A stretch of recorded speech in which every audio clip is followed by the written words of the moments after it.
The beggar entered with the baby in her arms. Everyone held their breath.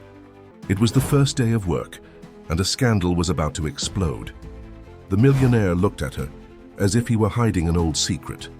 Suddenly he stood up, and his decision stopped the entire company. If this story interested you, don't forget to subscribe to our channel and tell us which city you're watching from. We'll continue. Sophia adjusted her navy blue blazer while observing her reflection in the elevator mirror. The dark circles under her eyes revealed a restless night with Emma, her 10-month-old daughter who had a slight fever. The sound of her cell phone interrupted her thoughts, and Mrs. Wilson's name flashed on the screen. Sophia's heart raced. Her babysitter never called this early in the morning. "Sophia, I'm sorry, but I can't come today. My blood pressure is very high. I need to see a doctor urgently." The voice on the other end sounded genuinely distressed. The world seemed to slow down. Sophia looked at her watch. 7:45. In less than 2 hours, she needed to present the most important project of her career to an international investor. Her fingers drummed nervously on the mirrored wall of the elevator as her mind processed the alternatives, all of which seemed equally impossible. "Don't worry, Mrs. Wilson. Take care of yourself," she replied automatically, hanging up the phone. The elevator reached the ground floor. Sophia crossed the building lobby like a programmed robot, got her car from the garage, and for the first time in 3 years with the company, made her way back home. During the entire journey, her brain worked, overtime calculating possibilities and scenarios. Her parents lived in another state. She had no siblings in the city, and her closest friends would all be working at this hour. Upon entering her home, she found Emma still sleeping in her crib, her dark curls stuck to her forehead due to the sweat from the fever that had finally subsided. Sophia observed her for a few seconds, making her decision. With a determination she didn't know she possessed, she began organizing a bag with diapers, bottles, quiet toys, and everything else she might need.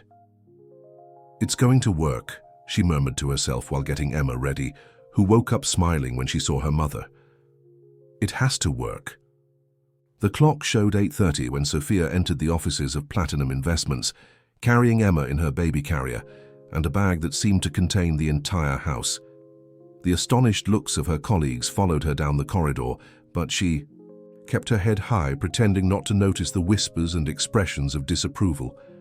Richard Morgan, her direct supervisor, intercepted her before she even reached her desk. Tall, always impeccable in his tailored suits, he was known for his inflexibility and obsession with professionalism. "Sophia, may I ask what this means?"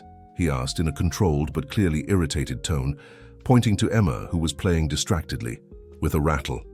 "Richard, I know this is completely out of protocol, but my babysitter had a medical emergency.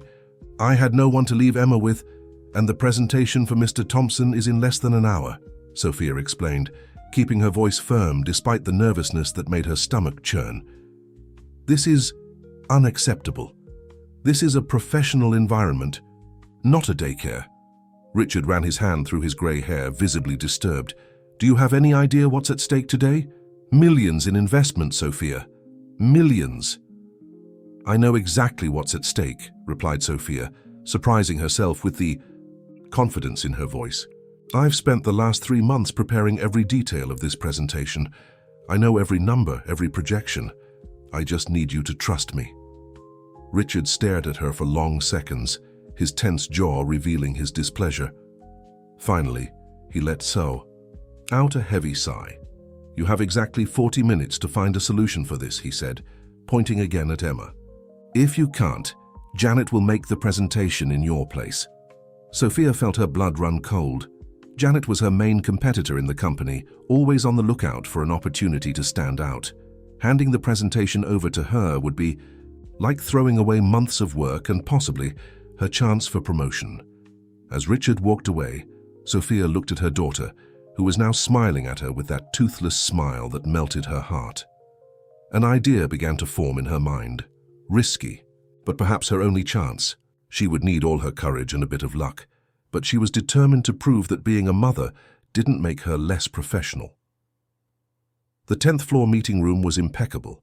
Sophia had arrived 20 minutes before the scheduled time, to organize everything, with Emma still surprisingly calm in her baby carrier.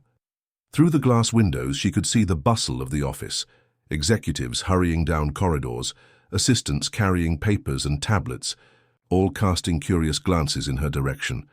Janet passed by the room, her red suit as impeccable as always, and couldn't hide a satisfied smile when she saw Sophia trying to balance slides and a baby. "Good luck," she said with false sympathy. "You'll need it." At 9:45 sharp, Mr. Thompson entered the room. He was a tall man, around 50, with a natural air of authority that made everyone around him instantly straighten up. Richard accompanied him, along with 3 executives from the board. Sophia felt her heart race, but maintained the professional posture she had rehearsed so many times. "Good morning, everyone," Sophia began, her voice firmer than expected. "Before we start, I'd like to apologize for the unusual presence today. This is Emma, my daughter, and due to an emergency with her babysitter—" "No need for explanations," interrupted Mr. Thompson, his expression unreadable. "Let's get to the matter at hand." Sophia nodded, grateful for the opportunity to begin her presentation. The first slides flowed perfectly as she presented the market projections and the company's expansion plan. Emma remained surprisingly quiet, occasionally letting out small sounds that made Richard shift uncomfortably in his chair. It was when Sophia reached the crucial part of the presentation, detailing the numbers of the necessary investment, that the inevitable happened. Emma began to get restless, her small arms extending toward her mother. Sophia tried to stay focused, but her daughter started to whimper. "Excuse me," said Sophia, picking up Emma with one hand while trying to continue controlling the slides with the other.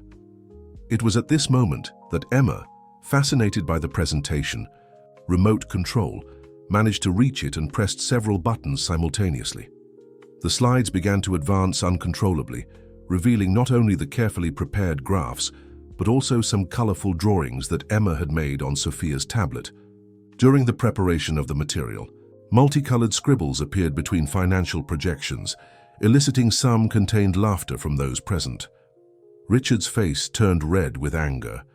Janet, who was watching through the glass door, couldn't hide her delight at the apparent disaster. Sophia felt the world spin, but before she could do anything, something unexpected happened. Mr. Thompson rose from his chair and walked over to her. Without saying a word, he extended his arms to Emma, who surprisingly went to him without hesitation. The silence in the room was absolute. "You know, Miss Sophia," he began, adjusting Emma in his arms with a naturalness that caught everyone by surprise. 20 years ago, I was exactly in your position. Well, not exactly. I was a single father, trying to make a crucial presentation while my 2-year-old son drew on the walls of the meeting room. Richard's jaw practically hit the floor. Janet, still observing through the door, completely lost her satisfied smile. "But what impresses me most," continued Mr. Thompson, now playing with Emma, who laughed delightedly, "is not seeing a mother bringing her daughter to work. It's seeing such a well-prepared professional who, even in a clearly challenging situation, managed to present solid numbers and a consistent strategy." Sophia felt tears forming in her eyes, but held them back. Mr. Thompson returned Emma to her and went back to his place, but remained standing. "Platinum Investments needs more than just impressive numbers," he declared, looking directly at Richard. "It needs humanity. People who understand that real life doesn't always follow corporate protocols." The meeting with Mr. Thompson had ended 2 hours ago, but Sophia was still trying to process everything that had happened, sitting at her desk with Emma asleep. In the baby carrier at her side, she reread the official email she had just received. She was being promoted to director of the newly created Culture and Wellness Committee. "I still can't believe what happened," murmured Marina, her department colleague, approaching with 2 coffees. "You turned a potential disaster into an incredible opportunity." Sophia accepted the coffee with a tired smile. "I can't believe it either, but the most surprising thing was discovering that Mr. Thompson had also gone through this. Who would have thought?" And Richard's face, priceless, Marina laughed softly, so as not to wake Emma. "He spent the last hour locked in his office with HR. It seems Mr. Thompson demanded immediate changes to company policies. Sophia's phone vibrated with a new message. It was an invitation to an extraordinary board meeting the next morning. Her heart raced as she read the agenda. Implementation of family policies and corporate restructuring. Sophia? A male voice called her. It was Albert Sanders, one of the company's oldest executives, known for his traditionalist stance. "May we talk for a minute?" Sophia nodded, following him to one of the meeting rooms. Albert closed the door and sat down, his expression serious. "First, congratulations on the promotion," he began, although his tone didn't sound very congratulatory. "But I need to be frank with you. There are people in this company who have dedicated years of their lives, building their careers, people who perhaps were more prepared to take on a position of such responsibility." Sophia felt her stomach churn. She knew exactly who he was referring to, Thomas Vecchio, his protégé, who had been prepared for a promotion for months. "Mr. Sanders, I respect your opinion," she replied, keeping her voice calm. "But I believe changes are necessary, and sometimes they come from unexpected places." "Changes?" Albert laughed humorlessly. "Transforming our company into a daycare is change?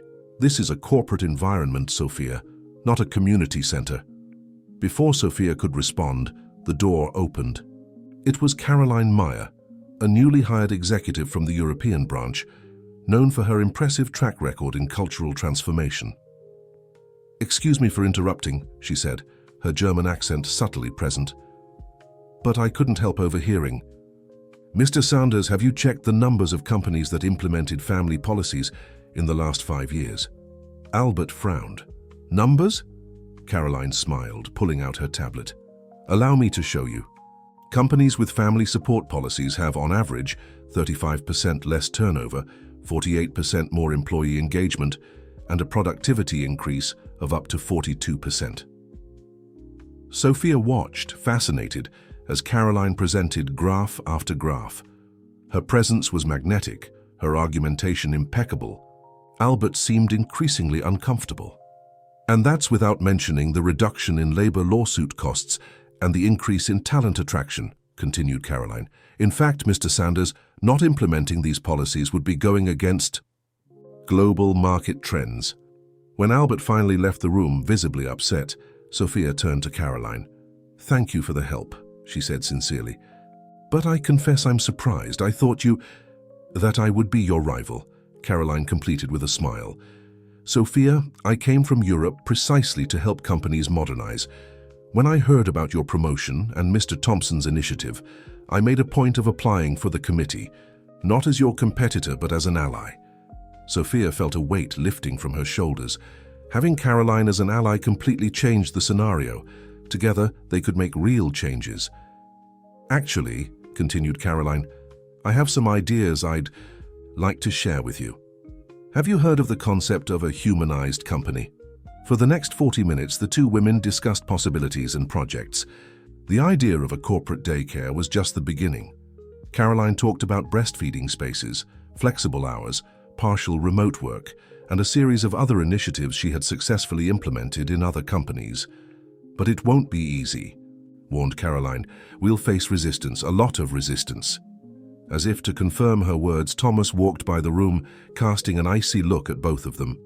Sophia sighed, knowing that the challenges were just beginning. It was almost midnight when Sophia finally got home. Emma slept deeply in her arms, exhausted after a day so different from her usual routine. After putting her daughter in the crib, Sophia allowed herself a few moments of reflection in her improvised home office. While organizing some old folders to prepare her transition to the new position, a yellowed envelope fell out of one of them.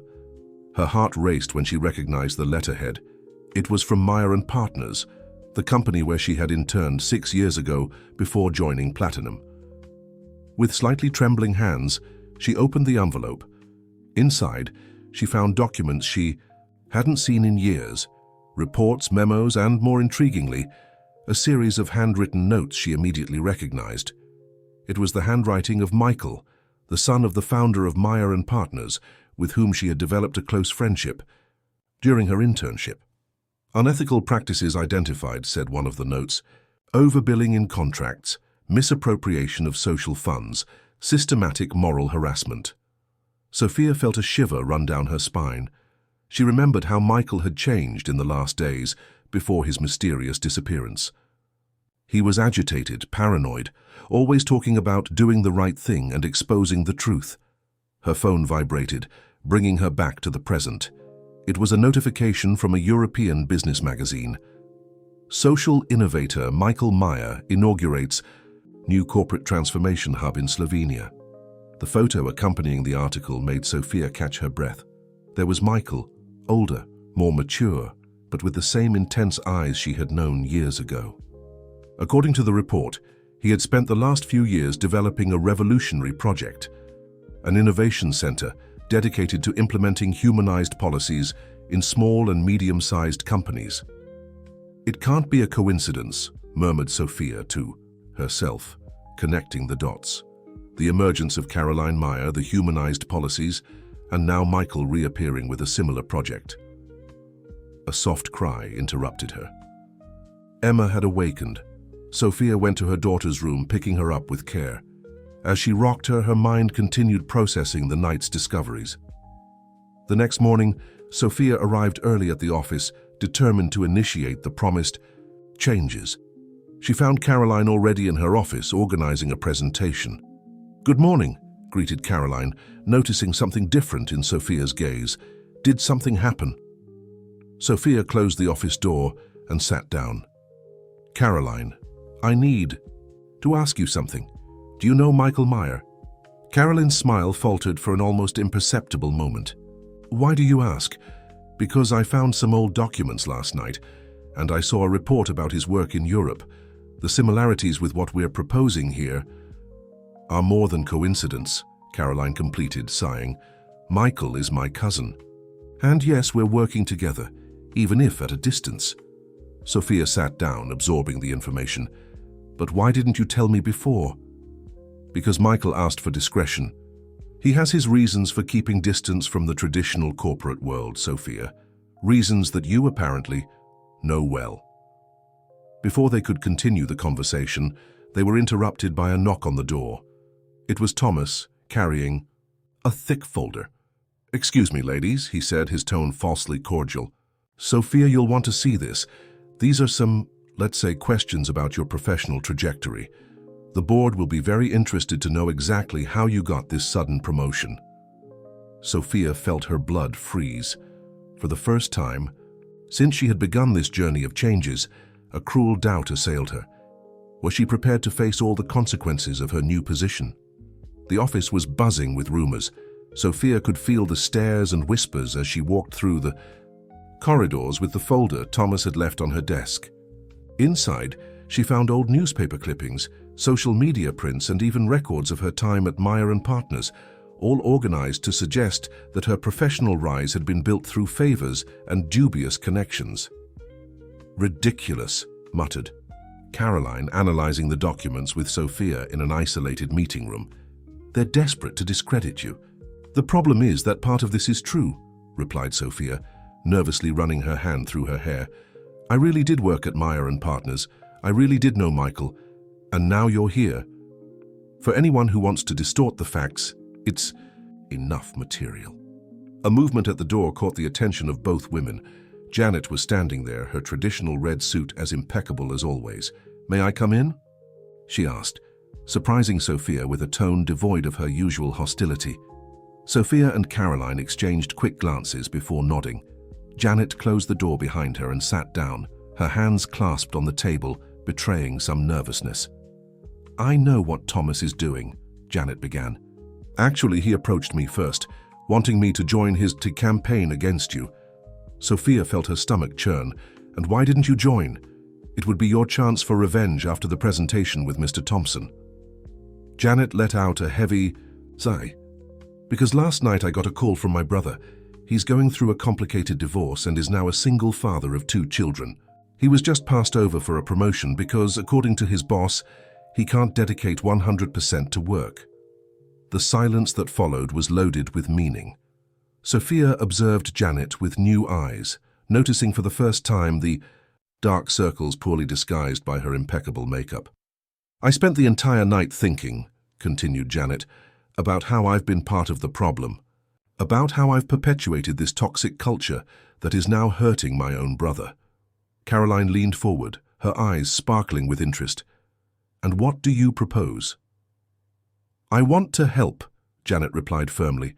"I've been with the company for 15 years. I know every skeleton in Platinum's closet. I know exactly how Thomas operates and, more importantly, I have proof that he has already sabotaged other cultural change projects in the past." Sophia felt a wave of hope growing in her chest. Having Janet as an ally would completely change the power dynamic within the company. "There's one more thing," added Janet, rummaging in her bag. "I found this in the company's old archives." She slid a photo across the table. Sophia picked up the image with trembling hands. It was an old photo from 6 or 7 years ago, showing Thomas alongside executives from Meyer and Partners, the same ones Michael had tried to expose before his disappearance. "He always had connections with the old Meyer board," explained Janet. "In fact, it was he who orchestrated the departure of several executives who supported the changes Michael proposed at the time." Caroline took the photo, her eyes narrowing. "That explains a lot. Michael always suspected there was someone from Platinum behind the resistance to the changes he proposed." Sophia's phone vibrated. It was a message from Mrs. Wilson saying she was feeling better and could stay with Emma the next day. That small reminder of her personal life brought clarity to her thoughts. "We can't play his game," decided Sophia. "If we start using reputation destruction tactics, we'll be no different from what we've always criticized." "I agree," said Caroline. "But we can use this information in another way. Instead of exposing Thomas, we can show how his resistance to change is connected to outdated practices that harm the company as a whole." Janet stood up, a determined smile on her face. "And I know exactly how to do that. The executive committee will have a special meeting next week to evaluate the progress of the new policies. How about we present some interesting numbers?" The 3 women spent the next few hours outlining a strategy. Meanwhile, outside the room, the company continued its routine, unaware of the unlikely alliance that had just formed and was about to shake its deepest structures. The week that followed was a whirlwind of activities. Sophia, Caroline, and Janet worked tirelessly, gathering data, preparing presentations, and articulating support within the company. The news of their unlikely alliance spread through the corridors, generating a wave of commotion and curiosity. At home, during a particularly exhausting night of preparation, Sophia received an unexpected notification on her phone. It was an email from a sender that made her heart skip a beat. Michael Meyer. "Dear Sophia, I imagine you already know about my involvement with the changes happening at Platinum. Caroline keeps me informed about your progress, and I can't help but admire your courage. I'm returning to New York next week. There's a lot we need to talk about. With affection, Michael." Sophia reread the email several times, memories from 6 years ago flooding her mind. Michael had always been different from other executives, passionate about change, obstinate about doing the right thing, even if it meant going against his own father. Emma, who was playing on the living room rug, let out a happy laugh, bringing Sophia back to the present. She observed her daughter for a moment, thinking about how a series of seemingly disconnected events had aligned to create this story. The next morning, upon arriving at the office, Sophia found a tense atmosphere. Thomas had called an emergency meeting with the board, claiming to have crucial information about the new culture committee. "He's going to try his last move," warned Janet, meeting Sophia at the cafe. "But I have a surprise for him."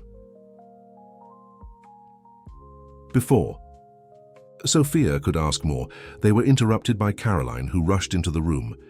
"You need to see this," she said, showing her tablet.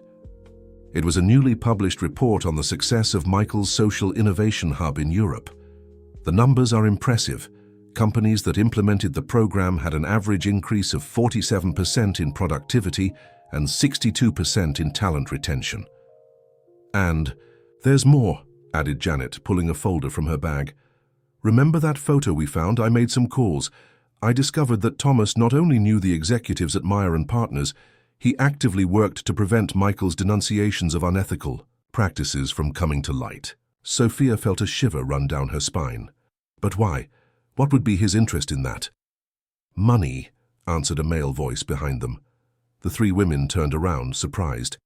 It was Albert Sanders, the traditionalist executive who had previously questioned Sophia's promotion. Mr. Sanders? Caroline asked, confused. Albert closed the door of the room and sat down heavily in a chair. I spent the weekend reviewing some old documents. Thomas maintained a parallel consulting scheme with several companies, including Meyer and Partners. He made millions advising companies to maintain their traditional structures, blocking any modernization initiative. The silence that followed was deafening. Sophia processed the information, connecting the dots. Thomas's fierce resistance to changes, his obsession with maintaining the status quo, Michael's disappearance. "Why are you telling us this?" asked Sophia finally. Albert sighed, suddenly looking older and more tired. "Because yesterday my daughter told me she's pregnant. She's an executive at a multinational, and she's terrified at the idea of telling her bosses. I realized I'm part of the problem that's making my own daughter suffer." Janet placed a hand on Albert's shoulder in a surprisingly gentle gesture. "It's never too late to change sides, Mr. Sanders."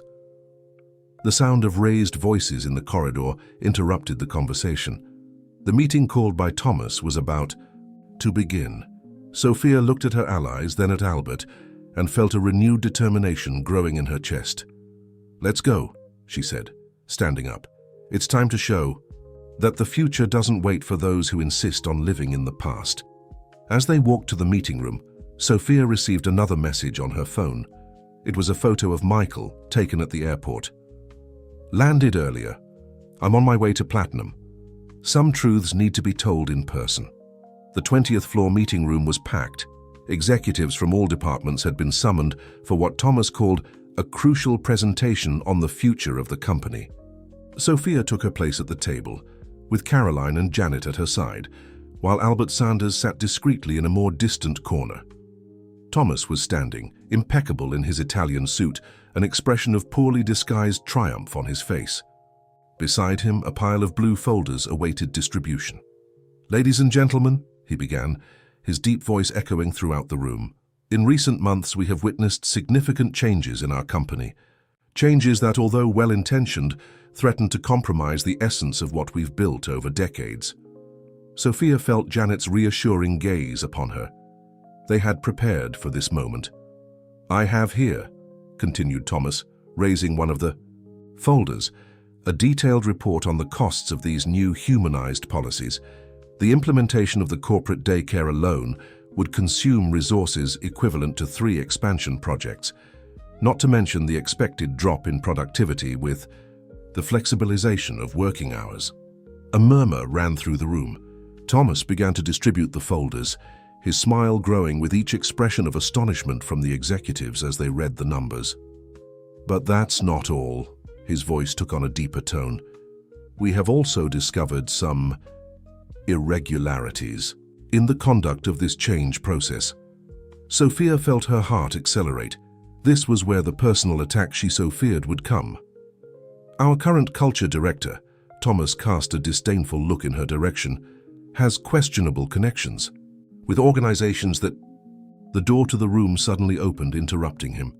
Michael Meyer entered, his presence causing absolute silence. 6 years had passed, but his figure still emanated the same magnetic energy that Sophia remembered. "Questionable connections. Thomas," Michael smiled, calmly walking to the center of the room. "Interesting that you mention this." Thomas visibly paled. "This is a private meeting, Mr. Meyer. You were not invited." "On the contrary," intervened Mr. Thompson, who until then had been observing everything in silence. "I invited him, as well as some other interesting participants." The doors opened again. A group of people entered the room, among them executives from various European companies that had implemented Michael's program. "Allow me to introduce," continued Mr. Thompson, "these are the CEOs of the 5 most successful companies in Mr. Meyer's cultural transformation program. Companies that, curiously, saw their profits increase by an average of 65% after implementing exactly the policies you're criticizing, Thomas. Caroline stood up, tablet in hand. And if you allow me, I'd like to present some different numbers than those in these blue folders. Real numbers, audited by independent companies. For 2 hours, the room witnessed a devastating presentation. Caroline, Janet, and the European executives methodically dismantled each of Thomas's arguments, presenting real cases, verifiable statistics, and employee testimonials. And as for questionable connections, Michael took the floor again. Perhaps we should talk about your own connections, Thomas, about how you made millions advising companies to resist modernization, about how you actively worked to prevent denunciations of unethical practices from coming to light. Thomas, who had sat down during the presentation, abruptly stood up. This is defamation. There is no proof. Actually, there is, interrupted Albert Sanders, rising from his place. The veteran executive walked to the center of the room, carrying his own folder. As the oldest member of the board, I keep detailed records of all our partnerships and consultancies, including some that I'm sure you would prefer to keep confidential. Sophia observed the scene, a mixture of emotions taking hold of her. Revenge had never been her goal, but seeing the truth finally coming to light, seeing justice being done, brought an indescribable feeling of accomplishment. Emma chose this moment to make her own contribution to the meeting. From the baby carrier next to Sophia, where she had been sleeping peacefully until then, she let out a crystalline laugh that echoed through the tense room, breaking the heavy atmosphere and eliciting involuntary smiles from several of those present. Mr. Thompson stood up, his countenance serene but determined. I believe we have all the information necessary to make a decision about the future of Platinum Investments and about the future of certain people in this company. The sun was setting over New York, painting the sky with orange hues that reflected in the mirrored windows of Platinum Investments. Sophia observed the city from the 20th floor rooftop garden, a space that, until weeks ago, was just an abandoned technical area. It's incredible how everything has changed in such a short time, commented Michael, approaching with 2 cups of coffee. After the tumultuous morning meeting, they finally had a moment to talk alone. I'm still processing everything, Sophia admitted, accepting the coffee. Thomas's departure, the unanimous approval of the new policies, this space. The rooftop garden was just the first of many ongoing projects. In recent days, Platinum had transformed into a veritable construction site. The corporate daycare was being built on the 3rd floor, nursing rooms were being installed on all floors, and common areas were beginning to take shape. You know, what's most ironic? Michael smiled, leaning against the parapet. All the time I spent in Europe, developing corporate humanization projects, and the real revolution began here, because of a baby who had no one to stay with. Sophia laughed, remembering that seemingly disastrous day. Emma is my little agent. Of chaos. But it was more than that, Michael. It was about all the people who kept their stories, their fears, their struggles. They just needed someone to take the first step. Like Janet, observed Michael. Who would have thought your biggest rival would become such a valuable ally? As if summoned by the mention of her name, Janet appeared in the garden, carrying a document folder. Her traditional red suit had given way to a more casual outfit, and her smile, once rare, now seemed natural. Sorry to interrupt, she said, but I thought you'd like to see this. These are the first results of the organizational climate survey after the changes. The 3 sat on one of the new garden benches, analyzing the numbers. The employee satisfaction index had risen 72% in just 1 month. Internal transfer requests, previously numerous, had practically zeroed out. And there's more, continued Janet, turning the page. 3 major companies have already approached us, interested in implementing similar programs. Mr. Thompson suggested we create a specialized consultancy. Sophia felt an idea forming. What if we joined forces? Michael's European hub, our experience here at Platinum. A global network of corporate transformation, Michael completed, his eyes shining with enthusiasm. We can start in North America, then expand. Excuse me, Caroline interrupted, arriving at the garden. "Sophia, there's someone who wants to see you." Mrs. Wilson appeared, carrying Emma, who immediately extended her little arms to her mother. The babysitter was smiling, proud. "She said her first word today," announced Mrs. Wilson. "Well, more or less a word." As if to demonstrate, Emma pointed to the space around them and babbled something that sounded like "wopk," her attempt to say "work." The group laughed, delighted. Sophia hugged her daughter, feeling a wave of emotion. It was as if the universe was sending a signal, confirming they were on the right path. "I think we have our poster girl," joked Janet, tickling Emma.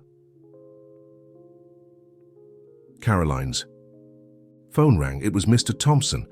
After a brief conversation, she turned to the group, her face lit up with excitement. "You won't believe this," she said. "The Thompson Foundation wants to make a documentary about our transformation. They think our story can inspire other companies around the world." Sophia looked at her daughter, then at her friends and allies. The sun was finishing its descent, and the first stars were beginning to dot the New York sky. Somehow, that moment seemed magical, as if they were on the threshold of something even greater. "So," Michael smiled, extending his cup in an informal toast. "To the future? To the future," they responded in unison, their cups meeting in the air while Emma clapped her hands, enchanted with the moment. The weeks turned into months, and Platinum Investments became a national success story in corporate transformation. The old 20th floor meeting room, where so many battles had been fought, now housed a permanent exhibition about the company's journey of change. Photos, documents, and testimonials told the story of how a small revolution had begun with a mother who had nowhere to leave her daughter. On a particularly busy morning, Sophia arrived at the office to find a surprise. The corporate daycare was decorated for a small celebration. It was the first anniversary of the space's operation, and the children had prepared a special presentation. "Mommy!" Emma, now almost 2 years old, ran toward her as soon as she saw her. Her dark curls bounced as she held a colorful drawing. "Look!" Sophia took the drawing, feeling her eyes well up. It was a childish representation of herself, surrounded by other people, all holding hands. At the top of the page, in cursive handwriting, she recognized as Janet's, was written, "Our Platinum Family." "She insisted on making a drawing for each executive," explained Caroline, approaching with a smile. "In fact, Mr. Thompson framed his and put it in his office.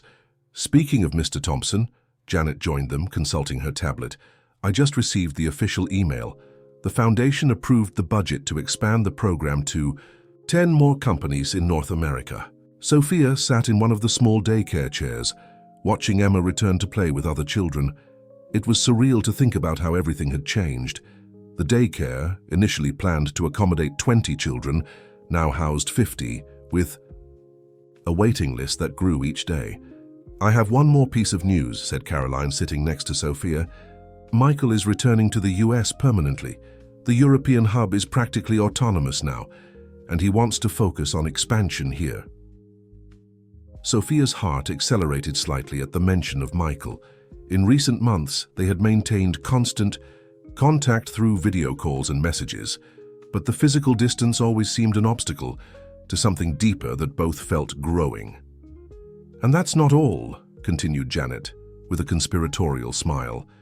"You won't believe who requested a consultation from us." "Who?" asked Sophia and Caroline in unison.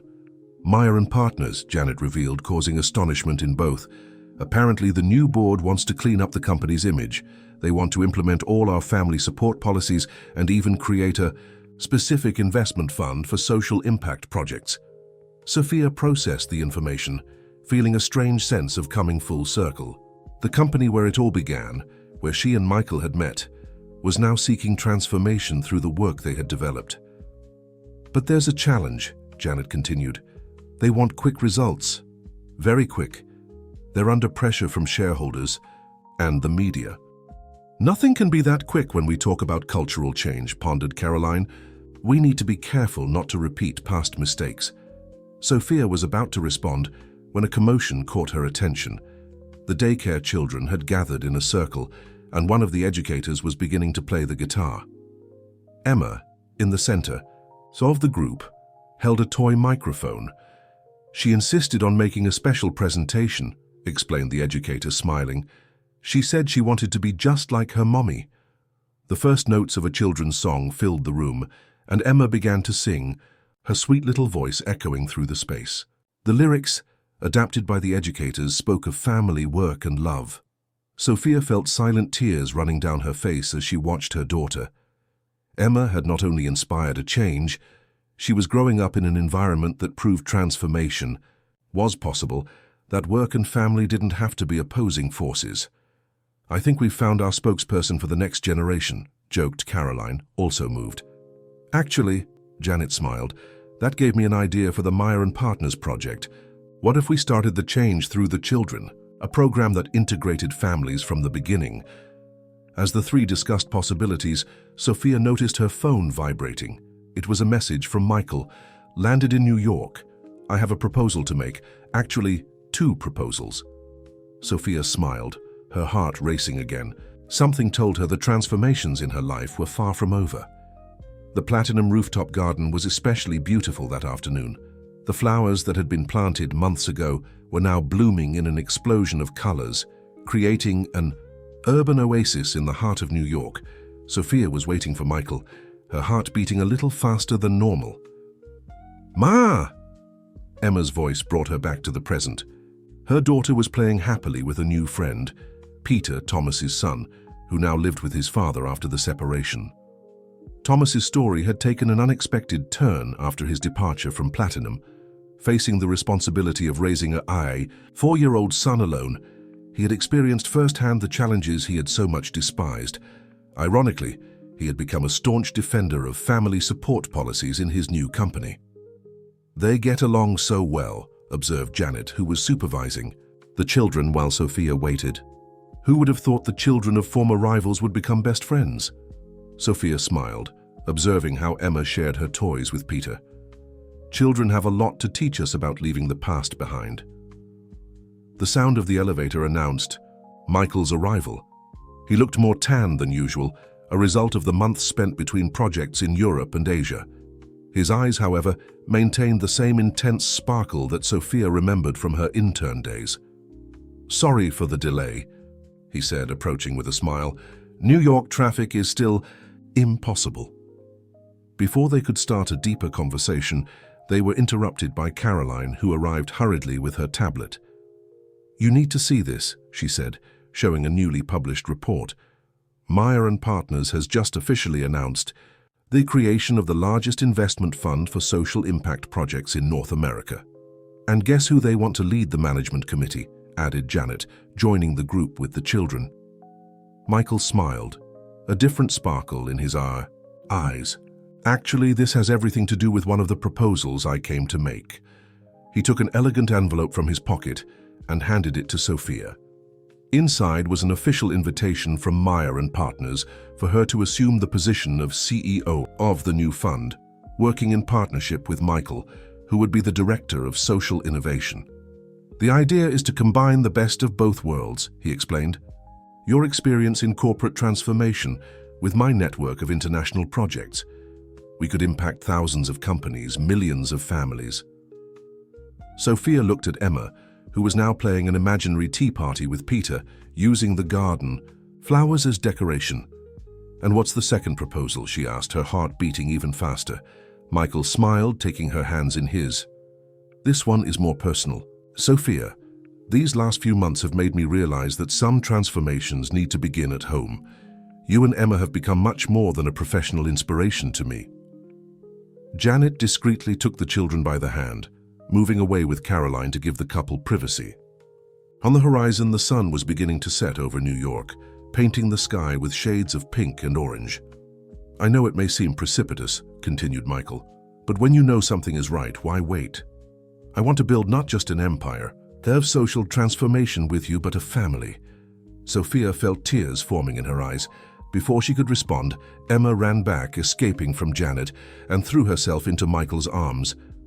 "Uncle My," she exclaimed, using the nickname she had created for him during their video calls. "Stay for the party." Michael picked up the little one, exchanging a meaningful look with Sophia. "Actually, Princess, I was thinking of staying for all the parties from now on. What do you think? Emma clapped her hands, enthusiastic, without fully understanding the meaning of those words. Sophia, on the other hand, felt her heart overflowing with emotion. I think that's a yes from both sides, joked Caroline, who was watching the scene from afar. The rooftop garden, a silent witness to so many transformations, was now witnessing another beginning. The flowers swayed gently with the afternoon breeze, while a new family began to form, proving that sometimes the greatest revolutions begin with the simplest gestures of the heart. The news of Sophia and Michael's engagement spread quickly through Platinum Investments, bringing a wave of joy and celebration. However, with great changes always come new challenges. The transition to Meyer and Partners needed to be carefully planned, and the new social investment fund demanded immediate attention. On a particularly busy morning, Sophia found her office, taken over by a pile of documents that needed to be reviewed before the first meeting of the fund committee. Emma had a slight cold, which meant she couldn't go to the company daycare. "You can go home to take care of her," suggested Caroline, concerned about Sophia's tired appearance. "Janet and I can handle the initial meeting with the investors." Sophia looked at Emma, who was sleeping on the sofa in her office, hugging the stuffed bunny that Michael had brought from his last trip. The fever had gone down, but the little one was still weak. "I can't," replied Sophia, nervously running her hand through her hair. "This meeting is crucial. We have to approve the budget for the first projects, and the investors want to meet me personally." "Then let me try an alternative." "Solution," said Janet, entering the office with her characteristic determined smile. "How about transforming the meeting room into a temporary rest space? We can place a comfortable mattress for Emma, and Mrs. Wilson can stay with her while you conduct the meeting next door." The suggestion was unconventional, but perfectly reflected the new spirit of the company. In less than an hour, Platinum's largest meeting room had been transformed. A Japanese screen divided the space, creating a cozy corner where Emma could rest under Mrs. Wilson's attentive care. "This reminded me of the day of the presentation for Mr. Thompson," commented Caroline, helping to organize the space. "Sometimes, the best solutions are born from the most challenging moments." The meeting began punctually at 10 a.m. On the other side of the screen, Emma slept peacefully, while Sophia presented the initial projects of the Social Investment Fund. The numbers were impressive. More than 50 companies had already shown interest in implementing family policies similar to Platinum's. "But we don't want to just replicate a model," Sophia explained to the investors. "Each company has its own culture, its own challenges. Our proposal is to create personalized solutions, always keeping the focus on the balance between work and family." It was then that Emma began to cough on the other side of the screen. Sophia hesitated for a moment, her maternal instinct fighting against her professional role. Before she needed to make a decision, however, something unusual happened. "Excuse me," said one of the investors, an elegant lady who had remained silent until then. "Would it be possible to remove this screen? I would very much like to meet your daughter, Sophia. After all, she is the true inspiration for all of this." The request caught everyone by surprise. Sophia looked at Janet and Caroline, who nodded encouragingly. The screen was removed, revealing Emma, who was slowly waking from her nap, and Mrs. Wilson, who was gently rocking her. "My name is Helen Preston," continued the investor, approaching Emma with a sweet smile. 30 years ago, I was the only woman on the board of a multinational. When I got pregnant, I was subtly invited to step down. At the time, I accepted that as normal. Today, I see that none of that was normal." The room fell silent, absorbing the weight of those words. Helen took her purse and removed an envelope. "This," she said, handing the envelope to Sophia, "is a personal check from me. I want to double the initial investment of the fund. But I have one condition. I want to be part of the advisory board. I believe my experience, both from successes and mistakes, can contribute to this transformation." Sophia opened the envelope, her eyes widening at the amount. It was much more than they expected to raise in the entire first round of investments. "And there's one more thing," added Helen, now playing with Emma, who had become enchanted with her pearl necklace. "I have contacts in practically all the major companies in the country. I believe it's time for some important calls." At that moment, Sophia's phone vibrated with a message from Michael. "Just came out of an amazing meeting in Geneva. The UN wants to use our model as a global case study. Can't wait to tell you the details. P.S. I bought another bunny for Emma. I think she's building a family of them too." Sophia smiled, feeling a wave of emotion. Somehow all the challenges seemed small compared to the greatness of what they were building. Autumn had arrived in New York, bringing with it a cool breeze and golden leaves that danced through Platinum's rooftop garden. Sophia was organizing her new office at Meyer & Partners, where she would officially take over next week. The walls, still empty, would soon be filled with memories of her journey. "I thought you might like to have this," said Janet, entering the office with a framed picture. It was Emma's first drawing of the Platinum family, now professionally preserved. "It's perfect," Sophia smiled, already imagining where she would hang that small work of art. "How are things at Platinum?" "Different," Janet admitted, sitting on one of the moving boxes. "But different in a good way. Caroline is doing an amazing job as the new culture director, and you won't believe who applied for the mentoring program." "Who?" "Thomas," Janet revealed, causing astonishment in Sophia. "He wants to share his experience as a single father. He said he's learned more about leadership in the last few months, taking care of Peter, than in 20 years of corporate career." Sophia absorbed the information, amazed at how life took interesting turns. Her phone rang. It was a video call from Michael, direct from Geneva. "Love, you need to see this," he said as soon as she answered. The camera showed a packed auditorium at the UN headquarters. "We just presented the project to representatives from more than 50 countries. The interest is immense." "Mommy," Emma's voice sounded in the background. She was with Michael on the trip, her first international experience. "I talked in the microphone." "Microphone, darling," Michael corrected affectionately. "She stole the show when she climbed on stage during my presentation. Everyone fell in love with her." Sophia laughed, imagining the scene. Emma, with her natural spontaneity, had become a kind of mascot for the corporate change movement. "Sophia," Caroline entered the office hurriedly, interrupting the video call. "You need to see this. It's playing on all channels." She turned. On the office television, a special report showed images of Platinum, Meyer & Partners, and other companies that had adopted similar policies. The focus was on the impact of the changes, emotional testimonials from fathers and mothers who finally managed to balance career and family, impressive productivity numbers, success, stories that multiplied. "And this is just the beginning," commented Helen Preston, who had arrived silently during the report. "The largest companies in the country are reaching out to us. They want to be part of this transformation. In fact," she continued, handing a folder to Sophia, "I just came from a meeting with the Department of Labor. They want our help to reformulate labor legislation, create tax incentives for companies that adopt family policies." Sophia leafed through the documents, impressed with the dimension this was taking. On television, the report now showed images of Platinum's rooftop garden, with children playing while their parents worked nearby. "You know what's most incredible?" said Janet, observing the images. "All of this began because a babysitter got sick. And because a mother had the courage to challenge the system," completed Caroline. "And because an investor had the sensitivity to see beyond the numbers," added Helen. "And because a child taught us that work can be more humane," finalized Michael through the video call, with Emma waving at his side. Sophia looked at the framed drawing, at the moving boxes, at the smiling faces of her friends and allies. Somehow that moment perfectly captured everything they had fought for: the possibility of being professional and human, of being efficient and loving, of transforming challenges into opportunities. "Mommy," Emma's voice sounded again through the phone. "When are you coming? Uncle Me said we're going to see a place full of chocolate." "It's a factory in Switzerland," explained Michael, laughing. "I thought we could make a small stop before returning.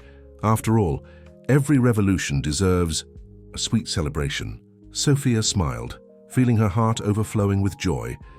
In a few days she would embark to join them for another adventure in this journey that had begun so unexpectedly.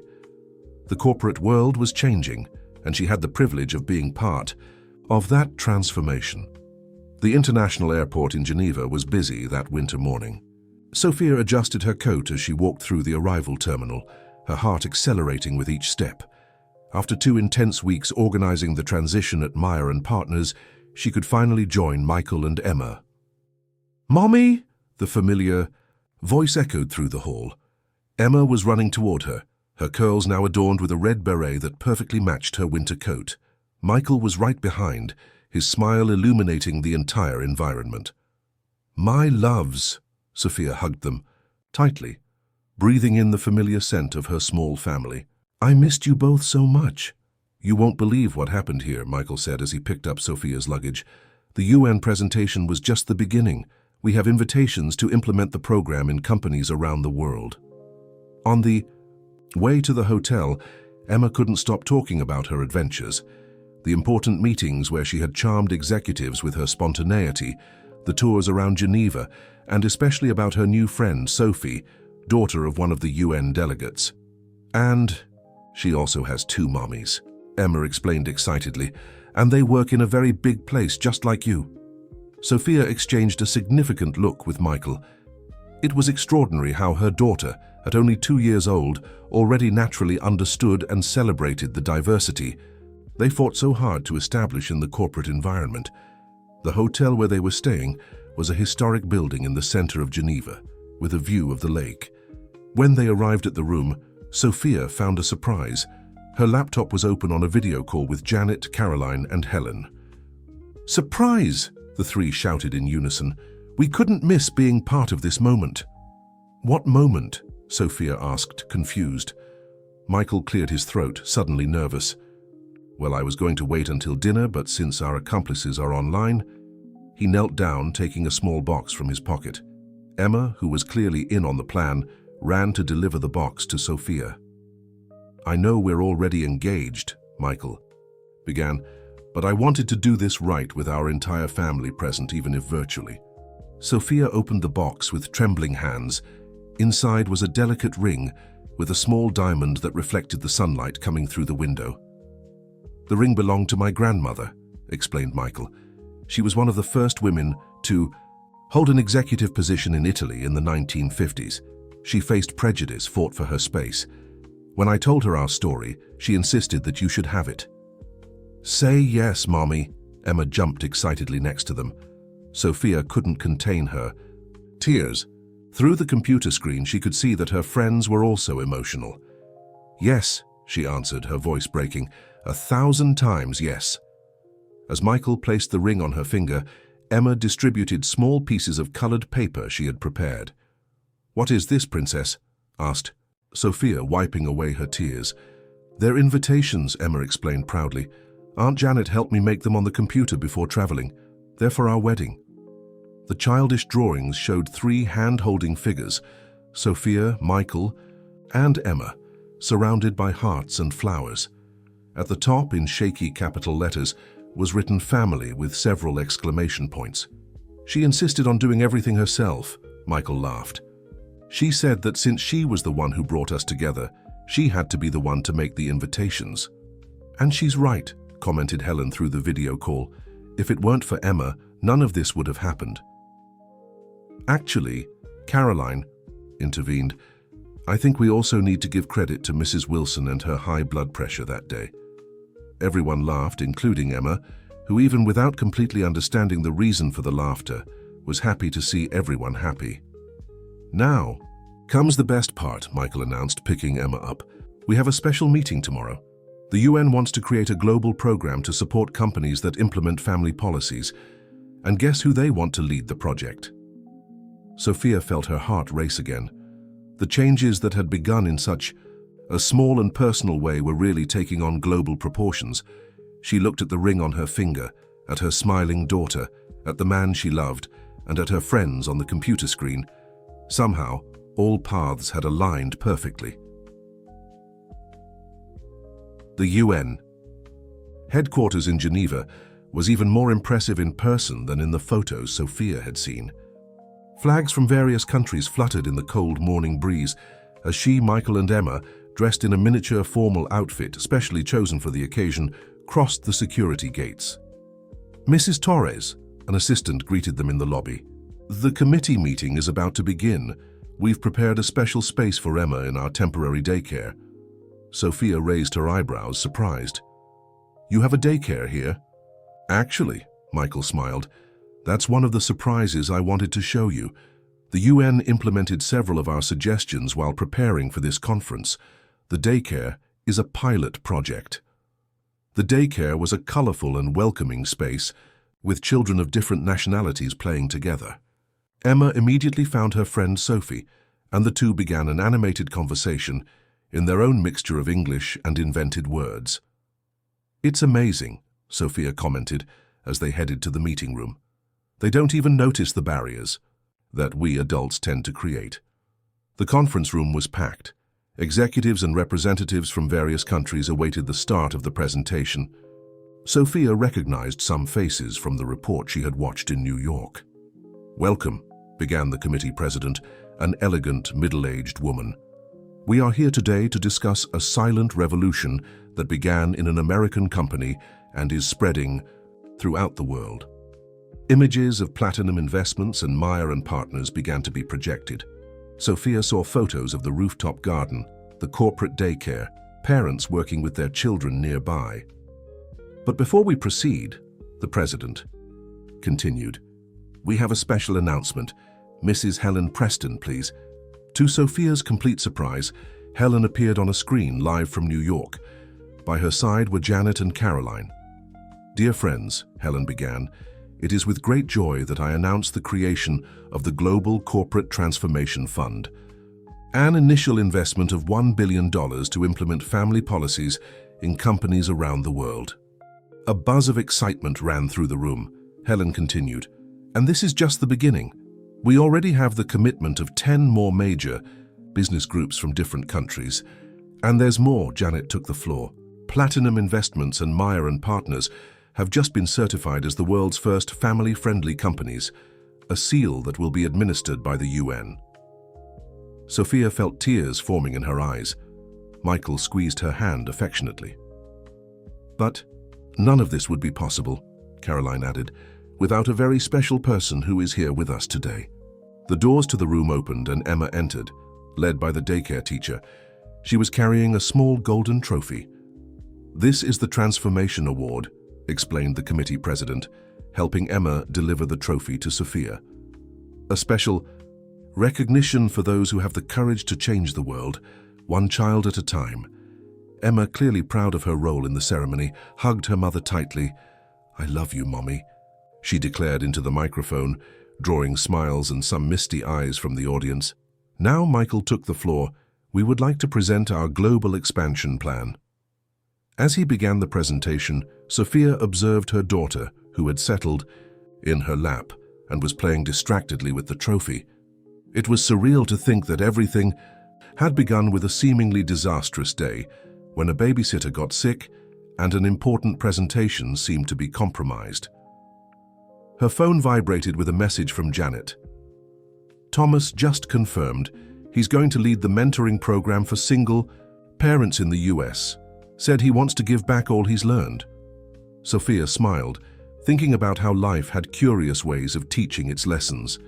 Sometimes the greatest obstacles transformed into the most beautiful paths. Sometimes a small gesture of love could trigger a worldwide revolution. And to conclude, Michael was saying, we would like to present a special video. On the screen, images began to appear of different companies around the world that had already adopted policies similar to Platinum's. Parents breastfeeding during important meetings, children playing in corporate spaces, entire families building careers without having to sacrifice love. Platinum's rooftop garden had been completely transformed. White flowers and delicate silk. Ribbons decorated every corner, creating an urban fairy tale setting for Sophia and Michael's wedding. The decision to hold the ceremony there had not been merely symbolic. It was a celebration of the entire journey traveled. Everything has to be perfect, declared Emma, now almost 3 years old, supervising the preparations with comical seriousness in her small flower girl dress. She carried a miniature clipboard, a gift from Janet, where she made scribbles that, according to her, were very important notes. "Everything is under control, little director," joked Caroline, adjusting a flower arrangement. "Your mother is going to love every detail." Sophia observed the preparations from her office at Meyer & Partners across the street. The office had been transformed into an improvised headquarters for the final wedding details. Janet coordinated a team of decorators over the phone, while Helen Preston supervised the arrival of international guests. "I still can't believe we managed to gather everyone," commented Helen, checking the confirmation list. "We have representatives from companies in more than 30 countries. It's more than a wedding," observed Janet, hanging up the phone. "It's the celebration of a movement that began here and is now changing the corporate world globally." A knock at the door interrupted the conversation. It was Thomas holding Peter's hand. "Excuse me," he said, his posture very different from the arrogant executive he used to be. Peter wanted to personally deliver something to Emma. The boy approached Emma timidly, delivering a colorful drawing, where two children played in a garden full of flowers. "It's for you," he said, blushing slightly. "Daddy helped me make it." Emma hugged her friend, immediately hanging the drawing on her special mural, a space on the wall that Sophia had set aside for her daughter's important memories. "Thomas," Sophia called, noticing something different about her ex-rival. "Are you okay?" He smiled, a genuine smile that Sophia had never seen before. "I've never been better. The mentoring program for single parents. It's changing my life. I'm learning so much from the stories of other parents, from their struggles and achievements. And there's one more piece of news," he added, taking an envelope from his folder. "The Department of Labor has officially approved the bill that establishes tax incentives for companies that adopt family policies. Your wedding will be the first official event where the decree will be signed." Sophia felt a wave of emotion. Somehow her personal story had become completely intertwined with a much larger social transformation. "Mommy," Emma called, running to her with her clipboard. "We need to check the music. Uncle Me said it's a surprise, but I need to approve it." Everyone laughed at the little one's seriousness. Michael had spent weeks preparing a special musical presentation, although he kept absolute secrecy about the details. "Ms. Sophia," one of the assistants entered hurriedly, "the video conference with Geneva is ready. The UN team wants to show how the pilot program of corporate daycares turned out." On the office screen, images from different countries began to appear. Companies from all continents implementing spaces for children, flexibility policies for parents, family support programs. "It's incredible," murmured Helen, observing the images. "In just a few months, we already have more than 1,000 companies participating in the program globally. And this is just the beginning," completed Caroline. "Registrations for the next certification cycle have already exceeded our expectations." Emma, who had stopped to observe the images, pointed excitedly at the screen. "Look, Mummy, it's Sophie." Indeed, her little friend from Geneva appeared in one of the images, playing in the UN daycare with other children. "They arrive tomorrow for the wedding," Janet informed, consulting her list, "along with delegations from 5 more countries that want to personally get to know the project." Sophia picked Emma up, feeling her heart overflowing with joy. Through the window, she could see the rooftop garden being transformed, not just for her wedding, but for a celebration of everything they had achieved. "You know what's most special?" said Emma, surprising everyone with her mature observation. "Now all children can stay with their daddies and mummies at work, just like I stayed with you, Mummy." Sophia hugged her daughter tightly, remembering that seemingly disastrous day that had changed everything. Sometimes life's greatest gifts came disguised as problems. Sometimes a child could teach the corporate world its most valuable lesson. The day dawned perfect in New York, as if the sky itself wanted to participate in the celebration. The platinum rooftop garden sparkled under the golden light of the rising sun, the white flowers glistening with drops of morning dew. Sophia was in a room improvised as a dressing room, surrounded by Janet, Caroline, and Helen, who helped with the final preparations. Her dress, elegant and modern, perfectly reflected her personality, professional but delicate, strong but feminine. "Mommy, you look like a princess," exclaimed Emma, who constantly entered and exited the dressing room, alternating between her responsibilities as flower girl and her natural curiosity. "And you, my love, are even more beautiful," Sophia replied, admiring her daughter in the delicate pink dress she herself had chosen. "Are you ready for your special mission?" Emma nodded solemnly. She would be responsible for carrying the rings, a task she took very seriously. "Peter is going to help me," she informed, proud of her little partner. A buzz outside announced the arrival of the guests. Through the window, Sophia could see executives from different countries mingling, children running through the garden, entire families sharing that special moment. "Sophia," called Helen, approaching with a small package. "Before the ceremony begins, I want to give you something." Inside the package was a delicate brooch in the shape of a family.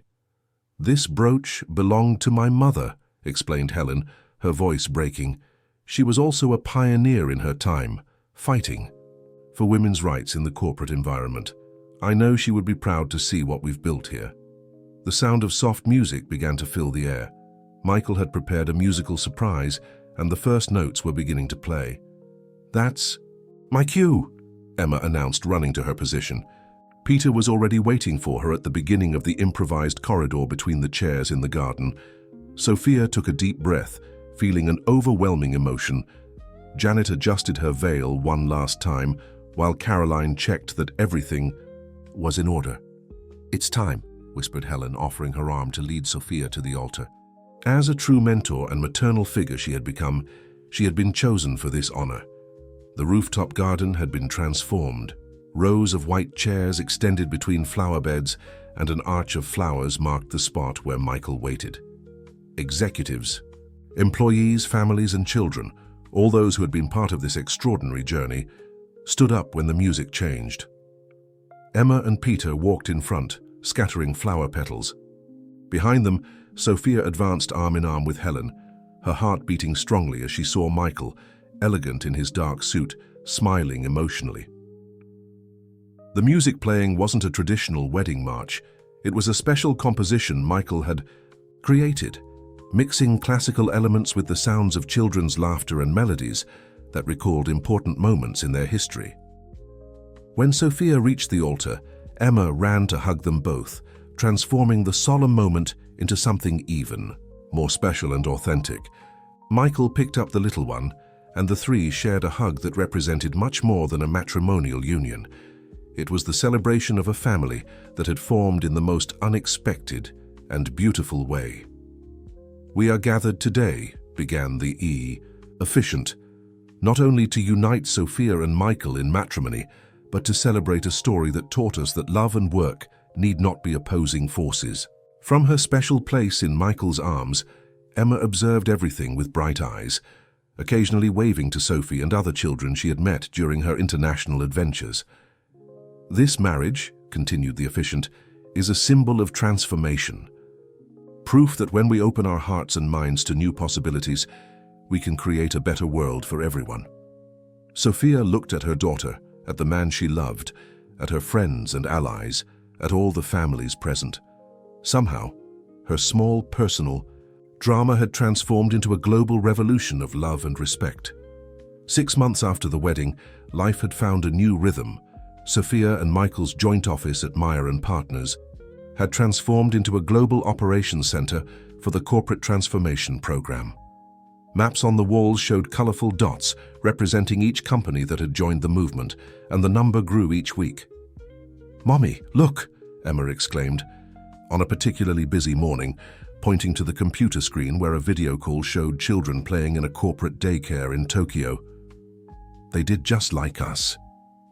Sophia smiled, observing her daughter, who now, at almost 4 years old, already showed a genuine interest in her parents' work. Emma had her own small desk in the office, where she usually drew very important projects, while Sophia and Michael conducted their meetings. Ms. Sophia, her assistant, entered hurriedly. "The conference with Singapore is about to begin, and then we have the meeting with the European Committee. And don't forget the special lunch," Michael completed, entering the room with a mysterious smile. "I have a surprise for both of you." Emma clapped her hands, excited. "Is it about the secret project?" Michael feigned surprise. How do you know about the secret project, little spy? Aunt Janet told me, Emma laughed, running to hide behind her mother when Michael made as if to catch her. The morning passed quickly between meetings and presentations. The corporate transformation program had exceeded all initial expectations. More than 5,000 companies worldwide had already implemented family policies similar to Platinum's, and the results were impressive. When lunchtime came, Michael led Sophia and Emma to the Platinum rooftop garden, which remained their special place even after the move to Meyer & Partners. "Close your eyes," he asked Sophia, while Emma jumped with excitement, clearly knowing what was coming. When Sophia opened her eyes, she found Janet, Caroline, Helen, and several other friends gathered. In the center of the garden, a banner said, "Welcome, little Mia." "Mia?" Sophia asked, confused. For a moment, until realization hit her. Her eyes filled with tears as she turned to Michael. "Yes, love," he confirmed, smiling. "The adoption process was approved. Our little Mia arrives in 2 weeks." Emma couldn't contain her joy. "I'm going to have a little sister. I already made a corner for her in the daycare and everything." "Actually," Janet approached with an envelope, "we made some modifications to the daycare project. Now we have a special space for adopted children and their families with psychological support and support groups." "And that's not all," added Caroline. "The adoption support program has already been implemented in more than 100 companies globally. We're creating a support network for families in the adoption process." Helen, who had become a true mentor and friend, hugged Sophia affectionately. "Sometimes I wonder if you have any idea of the impact you've caused. It's not just about corporate daycares or family policies. It's about changing how the world sees the relationship between family and work." Sophia looked around, at the smiling faces of her friends, at her daughter who was already making excited plans for her sister's arrival, at her husband who watched her with so much love.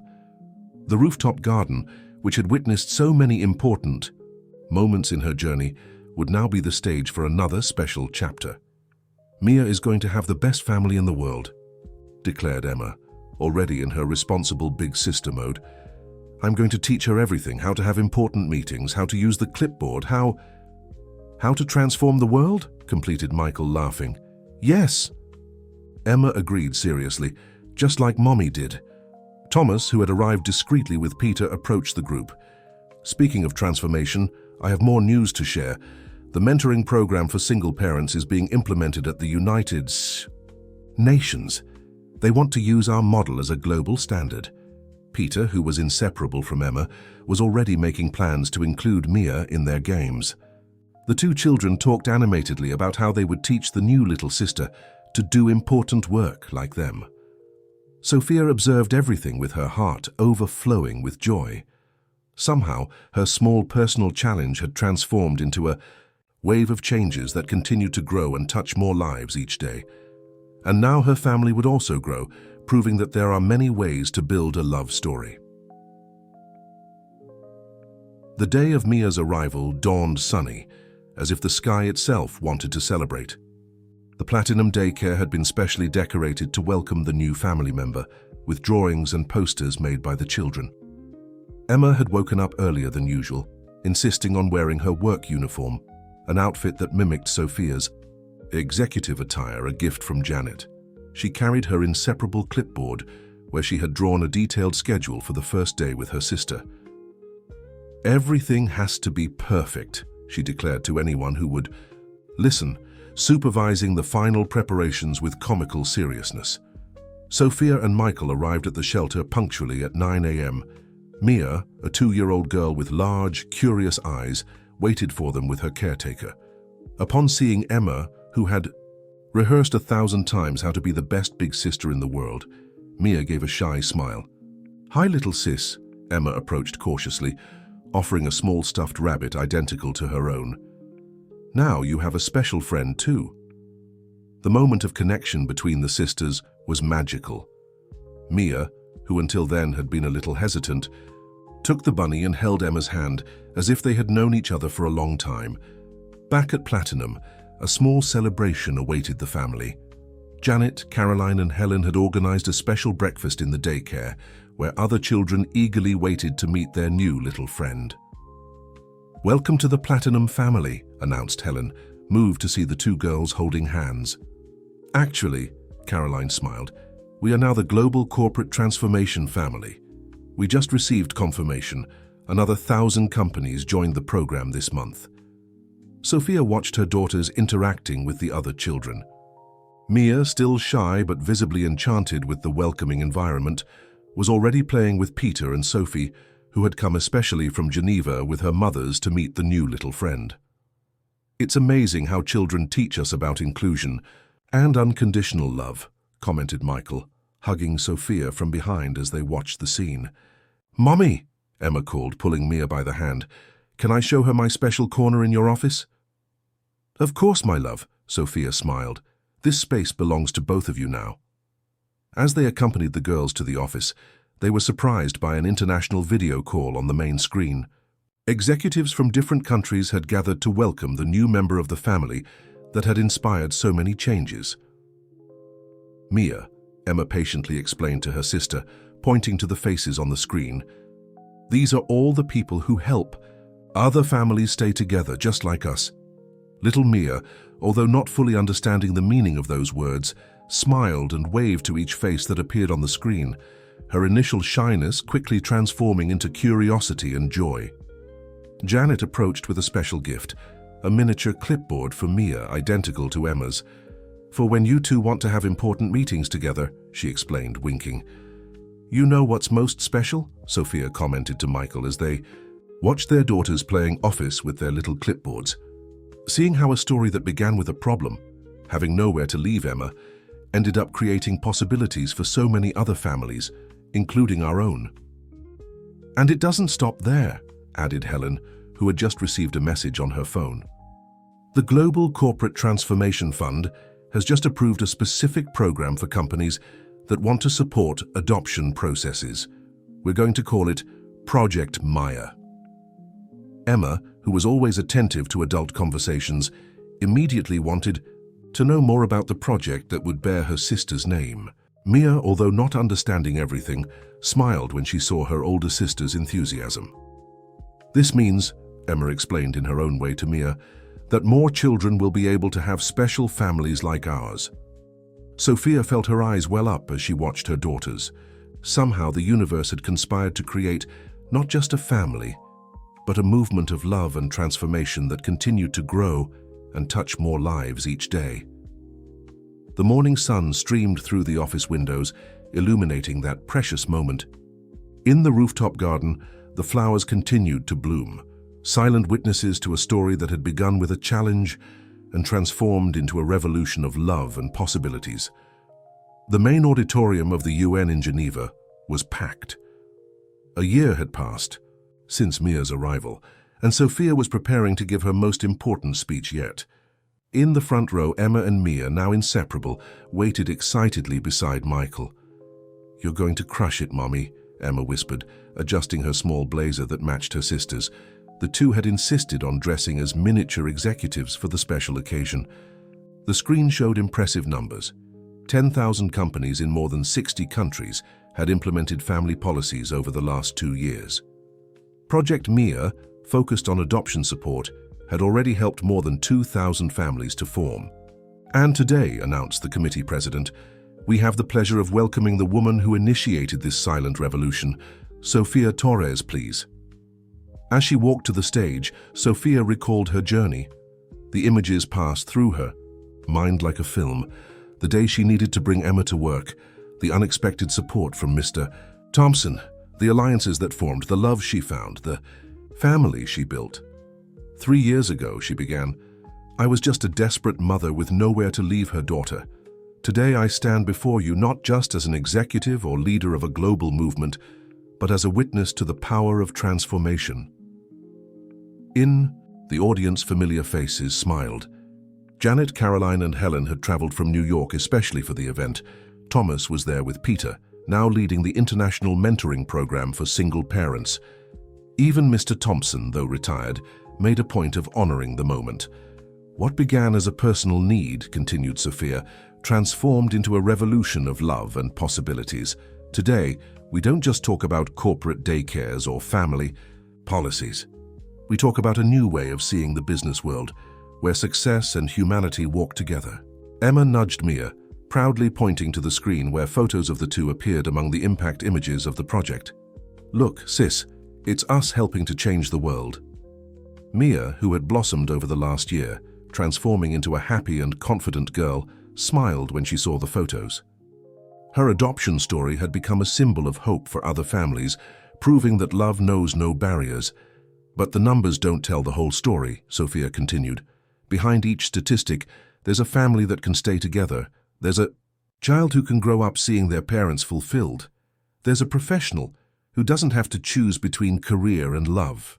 The images on the screen showed landmark moments. Platinum's first daycare, the rooftop garden transformed into a community space, families in different countries celebrating the possibility of being together. And today, Sophia smiled, looking at her daughters, I have the pleasure of announcing our next phase. In partnership with the UN and the Global Corporate Transformation Fund, we are launching the Possible Futures program, which goes beyond the traditional corporate environment. A buzz of expectation ran through the auditorium. Michael, who had worked behind the scenes on this new project, smiled proudly. The Possible Futures program will take our transformation model to small entrepreneurs, underprivileged communities, and developing regions. Because we believe that every family deserves the chance to stay together, regardless of their socio-economic reality. Emma stood up from her chair, pulling Mia with her. The two began to applaud, initiating a wave of applause that took over the auditorium. Sophia felt her eyes well up when she saw her daughters, living symbols of how love can transform realities. But before concluding, Sophia made a gesture, and Emma and Mia climbed onto the stage. I would like to pass the word to two very special people, because this revolution began with a child, and it's children who will continue to teach us about love, inclusion, and possibilities. Emma took the microphone with the confidence of someone already accustomed to speaking in public, holding Mia's hand, who, though shyer, smiled radiantly. We want all the children in the world, began Emma, her sweet voice echoing through the auditorium, to be able to have special families like ours, because when we have love, we can do anything, completed Mia, surprising everyone with her spontaneous participation. The auditorium erupted in applause and tears of emotion. Sophia hugged her daughters, feeling her heart overflow with love and gratitude. Somehow her small personal drama had transformed into a wave of change that continued to grow and touch more lives each day. The sun was setting over Geneva, painting the sky with shades of pink and orange that reflected in the waters of the lake. In the hotel garden, Sophia watched Emma and Mia playing with other children after the event at the UN. Peter, Sophie, and several other little ones who had been part of this transformative journey ran and laughed, creating a symphony of joy that echoed through the space. It's incredible how everything has changed, commented Michael, approaching with 2 cups of tea. And at the same time, some things remain exactly the same. Sophia smiled, perfectly understanding what he meant. The love that had started it all, her love for Emma, which made her challenge the rules on that fateful day, continued to be the driving force behind all transformations. Janet, Caroline, and Helen joined them, each carrying a folder with new projects and ideas. Even after so much success, the desire to do more to reach more families continued to burn in their hearts. You know what's most beautiful? Said Helen, watching the children playing. How each small gesture of love ends up generating other gestures of love. It's like an infinite chain reaction. Mommy, Emma called, running to them with Mia right behind. Tell them our idea, the one we had this morning. Sophia exchanged a knowing look with her daughters. During breakfast, the girls had come up with a surprisingly mature proposal. They wanted to create a special program within Possible Futures, specifically focused on children helping other children. Actually, Emma explained, assuming her junior executive mode, we want to make a group of children who have already gone through changes to help other children who are going through changes now. Like a mentorship program, added Mia, who had overcome much of her initial shyness, but with children teaching children. The adults exchanged glances, impressed with the sensitivity and wisdom present in that simple but deeply meaningful suggestion. "I think we just found our successors," joked Caroline, but there was truth in her words. Sophia's phone vibrated with a notification. It was a message from Thomas. The first group of companies in the Possible Futures program had already been selected. Small businesses in underprivileged communities that would receive all the necessary support to implement family policies. "You know what this means?" Michael smiled, reading the message over Sophia's shoulder. "More families will be able to stay together. More children will be able to grow up seeing their parents fulfilled. More love will be able to flourish." Emma and Mia returned to play with their friends, but now Sophia watched them with different eyes. She saw in them not just her beloved daughters, but seeds of a new generation that was already being born, understanding the value of empathy, inclusion, and social transformation. The hotel garden, although different, reminded her very much of Platinum's rooftop garden, where it all began. There, among flowers and children's laughter, Sophia felt a deep certainty. Love, when true and courageous, has the power to transform not just one life, but the entire world. "Mommy?" Emma called again, running with Mia for another hug. "We love you so much." "I love you too, my little revolutionaries," Sophia responded, hugging her daughters tightly.